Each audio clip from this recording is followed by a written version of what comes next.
Hey guys, welcome back. For those of you who know me pretty well or seen me around for a while know that I really tend to wear hats a lot of the time. And the reason behind this is because I actually make all of my own hats. And in this video today, I'm going to share with you guys how to do it as well. So this technique that I've learned has actually been passed down from my ancestors for generations in my family. It came from my English ancestors when they immigrated over to the Americas and they started going to baseball games. They were confused by how much sun that they were seeing instead of, the typical English rain. And so they're like, oh my gosh, we need to keep the sun out of our eyes when we're going to these American baseball games. So they came up with this technique and I'm here to share it with you guys. So hope you enjoy. So first things first, you're going to want an old t-shirt, you're going to want some salt, and then you're going to want some water. Preferably from a sink and not over your carpet. So step one, I have my old t-shirt here in the sink ready to get soaked. And so the first thing is you want to check the tag.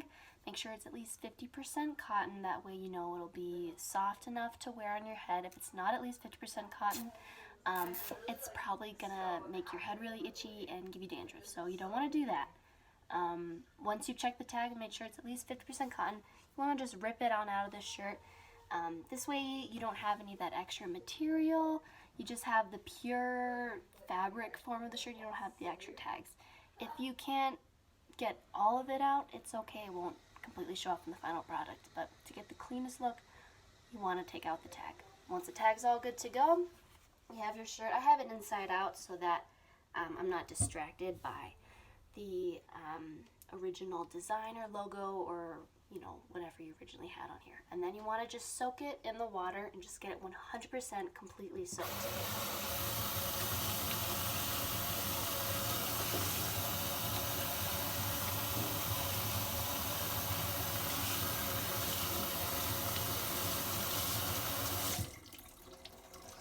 So I've covered every inch of the water, and now what I'm going to do is I'm going to wring it completely out of the water. So I don't want it to be dripping at all. I want it to be completely covered in the water.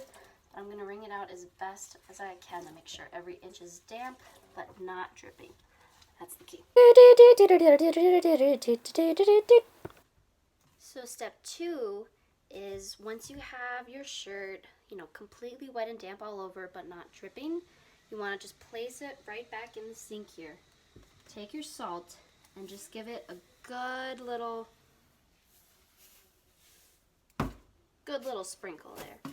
And then you just want to kind of swirl it around a little bit, get the salt in there. And what the salt does is the salt allows for, once combined with the dampness of the water, it will combine to create a material that's more easy to harden to create the shape of the hat that we'll see later on. For our next step, you'll need a round object. Could be a rock, could be an apple. In this case, it's an orange. And then just a cookie sheet, or in this case, just a glass platter. Anything that can go both in the freezer and in the oven. As soon as I have my shirt damp and salted, what I'm going to do is I'm going to take my round object and I'm going to start wrapping my shirt around the object just to make sure that it gets an idea of the shape. So this is how we first see the shape of the hat being formed, once we have kind of like the half circle. So this is where our head's going to go. It looks a little small at first, but it'll expand later on in the process. So once you have that, you just set it down right into the cookie pan or baking sheet or whatever you have here. And once you have that done, we're going to freeze it. And so we're going to take this cookie sheet, all right, and we're going to put it in the freezer. And it's going to stay in here for about 2 hours. So if we give it 2 hours, then that should be enough time for it to just completely harden. And so you just make enough space in your freezer. Keep the shirt wrapped around the round object in the cookie sheet. Leave it for 2 hours. So we'll give enough time and see how it looks after. So while your hat is in the freezer and you're waiting for that to harden up over the 2 hours, this is a great time for you to do a little brainstorming about the kind of logo that you may want to have on your hat. So, originally with this technique, people would typically, make little logos for teams that they were cheering, but nowadays people can be more trendy and put like a little fruit or an animal or something fun like that. So all you need is just a fingertip size piece of duct tape and just some Sharpie to write on it. And so I just made a little Y to cheer on BYU, go Cougs. And once my hat is done in the freezer, then I will be able to put on my little logo and it'll be ready for the next step. All right, our 2 hours have passed, so let's check in on our hats. So we'll pull out the tray, and as you can see, the hat has totally hardened in the freezer, but it's done a great job shaping around our round objects ready to be put on our heads. So now what I'm gonna do is I'm gonna take a little logo and I'm gonna just place it where I think it'll be, and it should be right about there, and it'll be able to expand in the next step. So we can take our trays out of the freezer, shut it, and so we have most of it just about ready to go here. So the only thing that we're missing here with our baseball cap is the actual brim to keep the sun out of our eyes. So all you need is just any sort of like a flat solid object, like some small cardboard is good, or maybe if you have a couple sheets of cardstock, that could work as well. So I'm just going to make sure that I drop it of anything in there so it's nice and empty. And we'll just lay it nice and flat down here.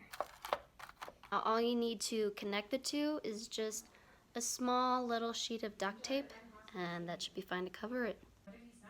So you just get a little piece of duct tape then, and you only really need one to get the job done, because we'll put this in the oven in just a second and it'll sort of fuse together. So there we have post freezer hat, pre-oven hat. So our final step in making our own baseball caps is to put it into the oven. So we have all of our materials here ready to go, except, surprise, we're gonna actually find a big bowl and put it on top of the hat. This way the hat can wear the hat and be the hat. It's just kind of like a psychological thing to help ease the whole process together. So we'll put that hat in the oven, and we're gonna set it to 500 degrees. And this will just get the magic going. So this clip right here is from my first attempt. I messed up and I had the oven on for 2 hours instead of 1 is the correct amount of time, and I made a beanie instead of a baseball cap. So whoopsie daisy, make sure it's just 1 hour. Alright, it's been 1 full hour, not 2 hours, so let's check out to see how our hats turned out. Na na na na, na na na na na, na na na na. Da da da da da da da da da da da da da da da do do do do ba da da da da da da da da da da da da da da. So this is it, the final look with our final baseball cap with our nice BYU Y, and yeah, it's a perfect fit. So please like and subscribe, and comment if you make a hat like this one. Thanks. Bye.